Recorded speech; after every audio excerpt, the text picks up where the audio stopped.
Picture the most perfect evening of your life. 600 guests in your gardens. A brand new palace, lit from within by thousands of candles. A feast served on silver finer than the king's own. A comedy written for you by the greatest playwright alive. And fireworks blooming over the water while the most powerful man in France sits in your seat of honor and watches it all. You built this to make him love you. Instead, you have just signed your own death warrant. The man giving this party is Nicolas Fouquet, the richest man in France, the minister who holds the royal purse, the host of the most dazzling night the kingdom has ever seen. And a writer would later sum up what happens to him in a single terrible sentence. At 6 in the evening, he was the king of France. By 2 in the morning, he was nothing at all. Within 3 weeks, he will be under arrest. He will spend the rest of his life in a mountain cell and die there 19 years later. And the king, the guest of honor, will take the architect, the painter, and the gardener who built this place and carry them off to build something the world has never forgotten. Its name is Versailles. This is the story of the house that came first, the masterpiece that ruined the man who made it and taught a king exactly how to be a god. This is Vaux-le-Vicomte. To understand the fall, you have to understand how high he had climbed. In 1641, a sharp young magistrate named Nicolas Fouquet bought a small country estate an hour southeast of Paris.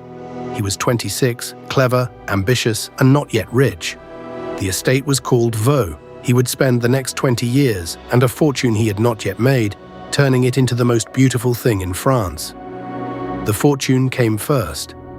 France in these years was clawing its way out of civil war, its treasury shattered, its credit gone. And Fouquet had a gift for money. By 1653, he had risen to superintendent of finances, the man who raised and managed the wealth of the crown. He restored the state's ruined credit, largely by lending it his own money, and in doing so, he blurred a dangerous line, the line between the king's fortune and his own. It was common practice in his day. In his case, it would prove fatal. He grew immensely rich, and he spent like a prince. Fouquet was the great patron of his age. Poets, painters, and architects gathered around his table, among them the fabulist Jean de La Fontaine and the sharpest letter writer in France, Madame de Sévigné. He fortified his own island off the coast of Brittany. He gathered friends and clients across the kingdom, the kind of private power a nervous young king would one day read as a threat. And he chose for himself an emblem that told you everything. His family crest was a red squirrel climbing. Beneath it ran a motto, 3 Latin words that were less a boast than a challenge to fate. Quo non ascendam? To what heights will I not climb? To what heights, indeed. For his climbing squirrel needed a tree worthy of it. And around 1656, Fouquet decided that the modest manor at Vaux would not do. He would not enlarge it, he would erase it.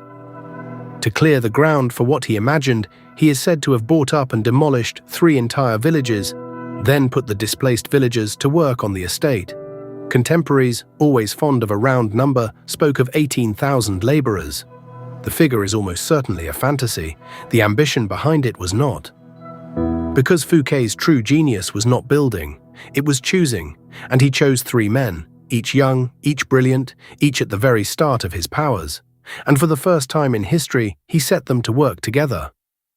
The architect was Louis Le Vau, already the king's own first architect.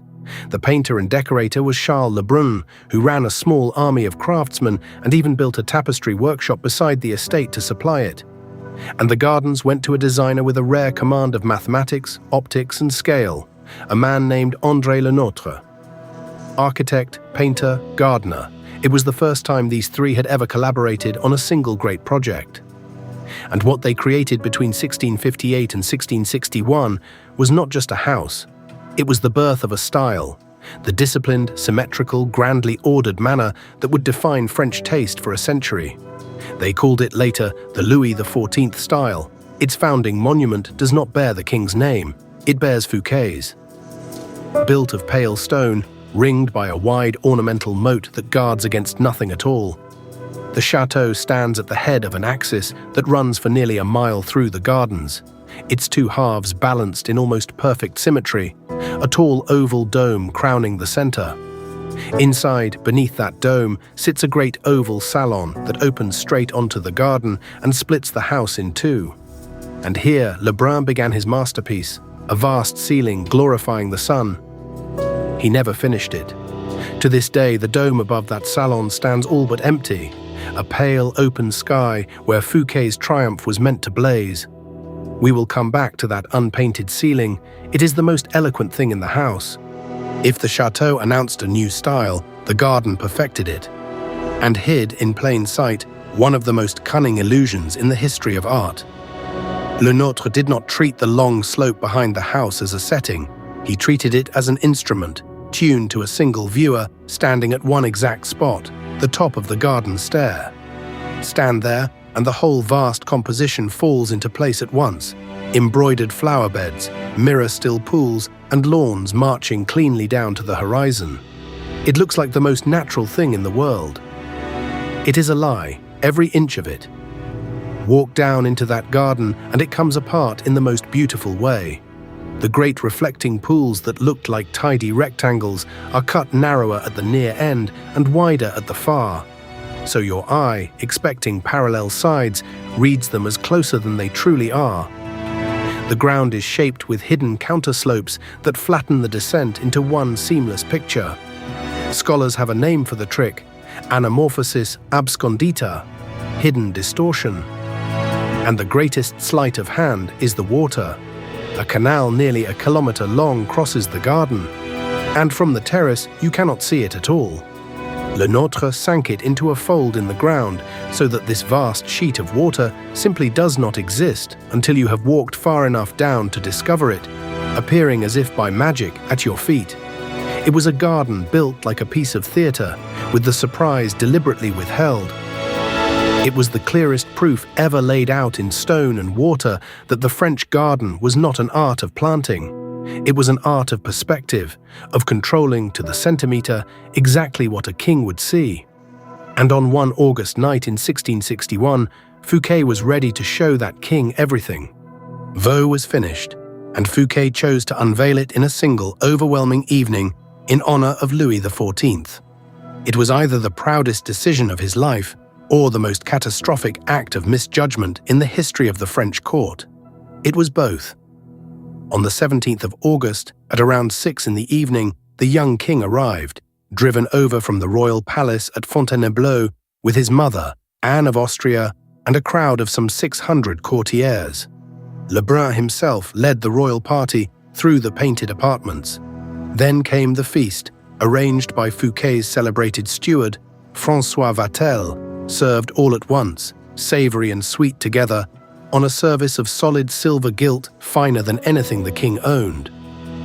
Remember that detail? The king noticed it too.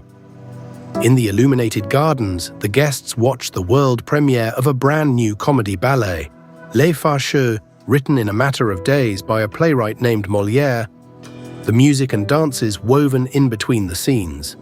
It was a new art form, invented on the spot, and the king would soon make it entirely his own. Between the acts, performers slipped out of the greenery to press jewels into the hands of the ladies. A lottery was held in which, by careful arrangement, every single ticket was a winner. And as the night deepened, fireworks climbed and burst over the canals and the grottos, the whole palace glowing from within. It was the most magnificent party France had ever seen, and every candle, every jewel, every burst of light in the sky was saying the same thing to the man in the seat of honor. Look what I can afford. Look what I have made. Look how high I have climbed. Fouquet thought he was flattering his king. He was, in fact, frightening him. And above the guests' heads, in the great oval salon, that ceiling still waited, its wide sky empty, the sun that Nicolas Fouquet would never be allowed to finish. Louis XIV was 22 years old, and he had spent his whole life being overshadowed. Only months earlier, his chief minister, Cardinal Mazarin, had died, and the young king had stunned his court by announcing that he would rule alone. No first minister, no master but himself. And now here he sat, a guest in a subject's house, and that house was finer than any of his own. The splendor of Vaux did not flatter Louis. It alarmed him. It whispered that a servant had grown richer and grander than his master. He was not the only one whispering. Fouquet had a rival, Jean-Baptiste Colbert, a cold, methodical man whose own emblem, set against Fouquet's climbing squirrel, was a grass snake. For months, Colbert had been murmuring in the king's ear that the superintendent's fortune was built on plundering the treasury, and the fate, blazing away in the summer dark, looked like the final proof.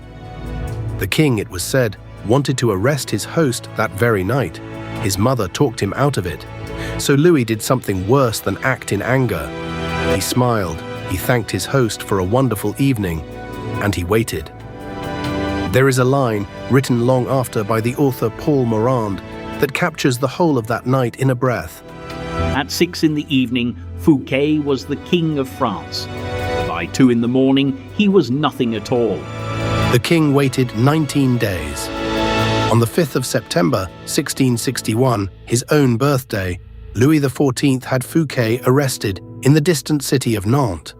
The officer who took him was a sub-lieutenant of the king's musketeers named D'Artagnan, the real man behind the legend the novels would later spin. Fouquet, the second most powerful man in France, was bundled into a coach and driven toward a prison cell. What followed was the trial of the century, and it dragged on for 3 long years. But Fouquet did something no one expected. He fought back, brilliantly and in public, defending himself so ably and with such wit that the tide of opinion began to turn in his favor. In December of 1664, his judges reached their verdict: banishment, exile from France. By a vote of 13 to 9, they had spared his life. And here, Louis XIV did the single most chilling thing in the whole affair. He refused the verdict for being too lenient.